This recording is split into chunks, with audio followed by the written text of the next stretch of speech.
పవన్. నమస్తే మార్కాపురవాసులారా. మీరు ఇక్కడ ఇంత పెద్ద సంఖ్యలో రావడం చూసి నేను చాలా సంతోషంగా ఉన్నాను. మీ అందరి ప్రేమకు ముందుగా ధన్యవాదాలు. పోవాడు ముక్కలు.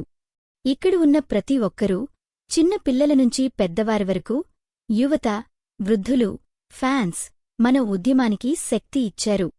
హాస్యంతో ఈరోజు మనం ఒక గొప్ప కార్యక్రమాన్ని ప్రారంభించాం.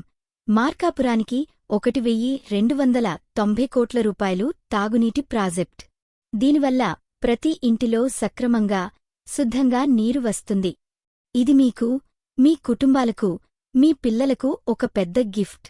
గంభీరంగా కాని ఒక విషయం చెబుతా. గతంలో వాగ్దానాలు ఇచ్చినవారు కూడా వచ్చారు. కాని మాటల్లోనే ఆగిపోయారు, పనుల్లో కనిపించలేదు.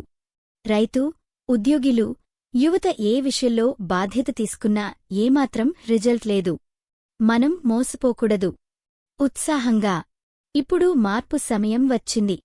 మేము మీకోసం, ప్రజలకోసం పెద్ద ప్రాజెక్టులు తీసుకుంటాం. కాని మీరు చూసి, మీరు అడిగి, మీరు విలువ చెప్తే అది నిజంగా అమలవుతుంది. ఖచ్చితత్వంగా. ఈ ఎన్నికల్లో మనం ఎవరి మాటలకే కాదు, మా పనికి, మా ప్రతిజ్ఞకు ఓటు ఇచ్చేద్దాం. ఈసారి ఇండ్లలోని నీళ్లు, రోడ్లు, విద్య, ఆరోగ్యం అన్నీ మెరుగుపరుస్తాం. మంచి ధ్వనితో. మీరు ఇక్కడి నుండి మా అడుగులతో పాటు ముందుకు వస్తున్నా, గ్రామంగా, పరిసరంగా, అన్నా రాష్ట్రంగా, ప్రగతి అంటే మార్పే మన లక్ష్యం. ధన్యవాదాలు. ఇలాంటివి మీరు తాజాగా చూశాలంటే మీ మాటే మా మార్గం.